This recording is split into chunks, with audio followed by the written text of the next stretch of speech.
کریں گے. میرے ساتھ موجود ہیں یاسر حسین صاحب جو کہ ڈائریکٹر ہیں کلائمیٹ ایکشن کمیٹی کے. یاسر صاحب thank you so very much آپ کے وقت کے لیے. فرسٹ آف آل میرا پہلا سوال یاسر آپ سے پوچھنا ہے یہ کہ کیا پاکستانی قوم اس پولوشن کا مقابلہ کر پائے گی؟ Are we occupied? کیا ہماری ڈائریکشن درست ہے؟ کیا ہماری نیتیں صاف ہیں؟ یا پھر ہم بس اگنورنس از بلس، آنکھیں بند کر لیں گے، بولیں گے رات ہو گئی ہے کچرا پھینکتے رہو گھر کے باہر، کوئی مسئلہ نہیں ہے؟ Your views.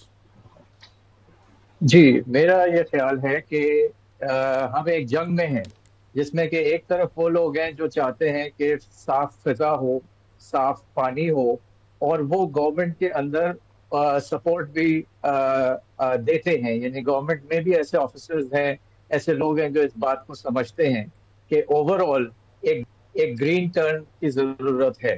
جبکہ جو آپ سمجھے کہ جو پرانا مائنڈ سیٹ ہے وہ بھی بیٹھا ہوا ہے جو کہ فاسل فیولز کو سپورٹ کرتا ہے. اب یہ گاڑیوں کا مسئلہ اگر آپ لے لیں، ایئر پولوشن کا، تو اس کا تعلق ڈائریکٹ پیٹرولیم انڈسٹری سے ہے. تو یہ کہنا ضروری ہے کہ جب تک یہ پیٹرولیم اور ڈیزل پہ چلنے والی گاڑیاں الیکٹرک پہ نہیں آئیں گی یہ مسئلہ حل نہیں ہوگا. سو سپورٹرز جو ہیں اس وقت پہ بالکل لاکڈ ہیں گورنمنٹ کے اندر بھی، کیونکہ نئی پالیسیز آ رہی ہیں، but the old ones have to go out also. Muslim Raza صاحب نے بھی ہمیں جوائن کیا ہے. Is an environmental science analyst. بہت بہت شکریہ مسلم صاحب آپ کے وقت کے لیے. ماہر ماحولیات کے. آپ کی نظر میں کوئی حل نظر آ رہا ہے اس آلودگی کا؟ آپ کو لگ رہا ہے کہ یہ پاکستانی قوم اس کلائمیٹ چینج کا مقابلہ کرے گی، اس پولوشن کا مقابلہ کرے گی یا نہیں کر پائے گی؟ مسلم صاحب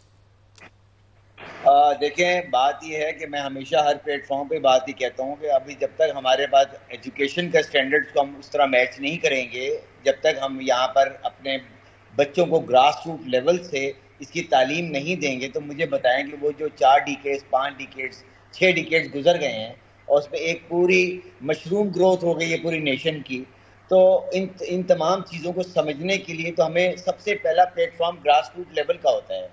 اور یہ جتنے میجرمنٹس جو ہیں یہ سب تو کافی عرصے چل رہی ہیں، لیکن ہمیں اس کا کوئی کما حقہ اس کی کوئی امپروومنٹ نظر نہیں آ رہی.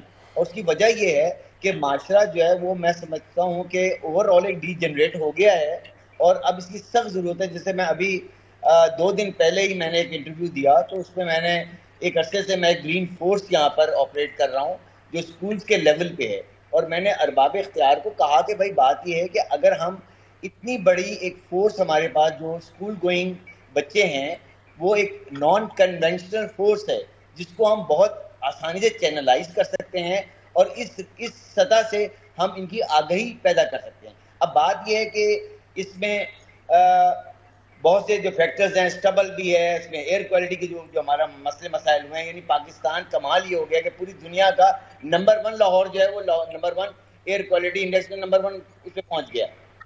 اور گرین لاک ڈاؤن کا ہمیں جو ہے اس کا جو ہے ہمیں وہ کرنا پڑ گیا ہے. اور ایک طریقے سے دیکھیں اگر ہم یہ تمام جو کاربن ایمٹ کر رہی ہیں جو بسز ہیں وہیکلز ہیں، اگر اس کو اس طرح کنفسکیٹ کر دیں گے ہم تو ایک بہت بڑا بحران یہاں پر کمیونیکیشن کا ہے. ویسے بھی لوگوں کو ٹرانسپورٹ کا بڑا مسائل ہے، اب ان کو ہم امپاؤنڈ کر دیں گے تمام وہیکلز کو تو لوگ کہاں جائیں گے؟ تو اس کے لیے میں یہ سمجھتا ہوں کہ سب سے پہلے جو ہے وہ گراس روٹ لیول پہ ہمیں اس کی اویئرنیس کریٹ کرنی چاہیے، اور خاص طور پر وہ لوگ جو ناخواندہ ہیں اس معاملے میں، جن کو پتہ ہی نہیں ہے کہ ہم اس کا ہمیں نقصان کیا. میں آپ کو بتاؤں، دیکھیں 70% جو ہے وہ ہمیں فضا سے کی آلودگی جو ہے ہمیں ڈسٹرائے کرتی ہے، جس میں زائلین ہے، بینزین ہے، فارمل ڈی ہائیڈ ہیں، گیسز موجود ہیں. اب اس کو جو ہمارے بچے ہیں جو اسکول گوئنگ بچے ہیں وہ بڑے ہی آپ سمجھیں نازک ہوتے ہیں، گروئنگ ایج میں ہوتے ہیں. اس وقت ان کو جو چیلنجز کا سامنا کرنا پڑے گا اس کا بہت اور خاص طور پہ اولڈ ایج کے جو لوگ ہیں کہ دیکھیں اس میں ایک مرض ہوتا ہے فائبروسس جو کہ پھیپھڑوں کو خراب کرتا ہے. اور چونکہ اس میں جب اتنی ٹاکسک گیسز آب و ہوا میں آپ کے آ جائیں گی تو آپ یہ مجھے بتائیں کہ، اور یہ ماسک لگانا اور یہ ساری چیزیں جو ہیں یہ تو ایک آپ سمجھیں سطحی پریونشن ہے.